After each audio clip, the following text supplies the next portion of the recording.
हा बोल ना दादा. काय नाही म्हणलं, लय दिवसापासून घरी नाही आला.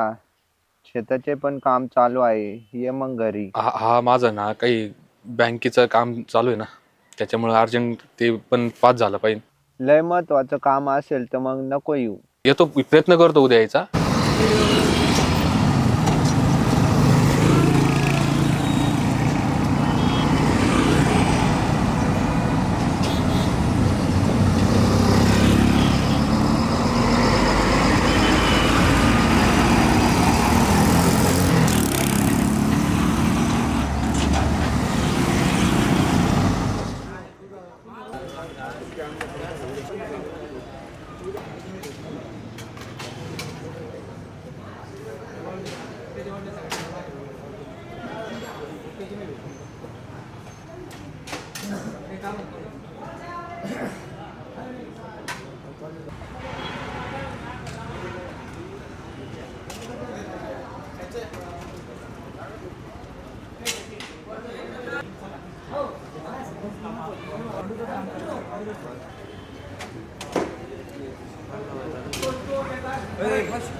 पॉपकॉर्न, मॉबी, वेफर्स, मँगो गार्ड, कुर्की, चिक्की पॉपकॉर्न.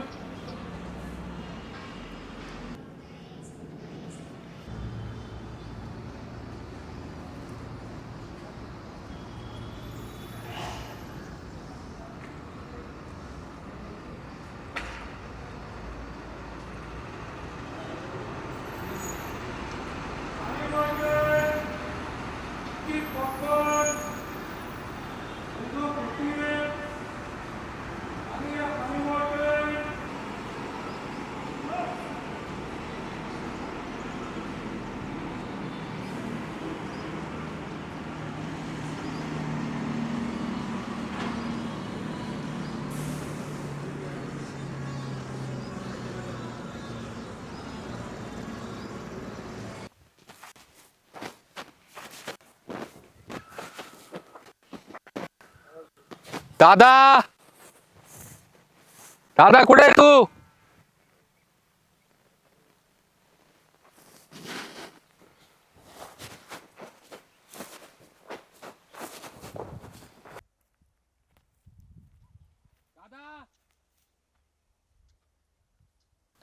इकडे आहे मी, इकडे ये.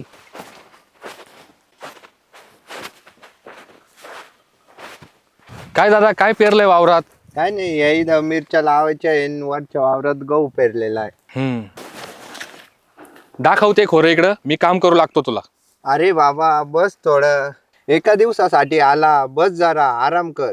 हा आता काय आरामच करायचा आहे.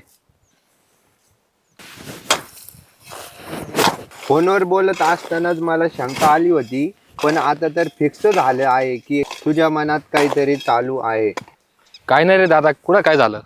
आता सांगतो का नाही ते बघ, तुला माझी शपथ आहे. हा दादा सांगतो, पहिली शपथ सुटली म्हणून सांग. हा सुटली, सांग. अरे दादा, तू जेव्हा मला फोन केलता तेव्हा मी कुठे नाही, पण माझ्या फ्लॅटच्या वरती गच्चीवर होतो. गच्चीवर कोणतेही महत्वाचं काम नव्हतं माझं, पण मी गच्चीवर उभा राहून माझा जीव देणार होतो. काय काय बोलत आहेस तू हे? अरे दादा, मला त्या जॉबचा खूप कंटाळा आला आहे. रोजच्या त्या ट्रॅफिकचा आणि त्या रोजच्या रुटीनचा मला फार कंटाळा आला आहे, आणि त्या ऑफिसच्या पॉलिटिक्सचा तर वैताग आला आहे. अरे तुझ्या आयुष्यात एवढं काही चालू होतं, पण तू आम्हाला सांगितलं का नाही? आणि एवढं टोकाचं पाऊल उचलायला चालला होता. काय करणार दादा, जेव्हा मी जॉबला लागलो तेव्हा आई वडिलांनी सगळ्यांना सांगितलं, शेजारी पाजारी भाऊबांधांना, की माझा मुलगा मोठ्या पोस्टला कामाला लागलाय. त्यात जर मी एका वर्षात काम सोडून जर घरी आलो असतो तर लोकांना हसू झालं असतं. अरे याड की खुळा, तू लोकांचा एवढा का विचार करीत बसला? लोक घोड्यावर पण बसून देत नाही, पायी पण चालून देत नाही.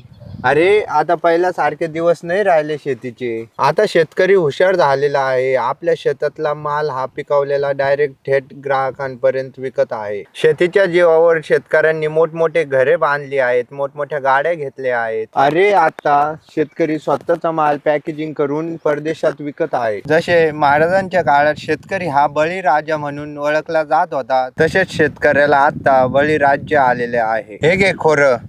दे सोडून ते जॉब, आता आपण ही आपली शेती करू. आता तुला 9 ते 5 नाही तर आता 24 तास काम करायचं आहे.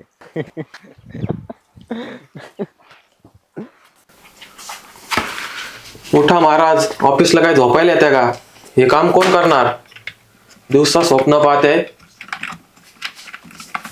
हे स्वप्न एका प्रथमेशचे नसून महाराष्ट्रातील हजारो शेतकऱ्यांच्या मुलांचे आहे, जे की आपलं पोट भरण्यासाठी मुंबई पुण्यासारख्या शहरामध्ये काम करत आहेत. ही शॉर्ट फिल्म त्या सर्व मुलांसाठी समर्पित आहे. एक दिवशी आपल्या शेतीलाही चांगले दिवस येतील आणि शहरात कामासाठी गेलेले अनेक शेतकरी मुले आपापल्या घरी येऊन शेती करतील.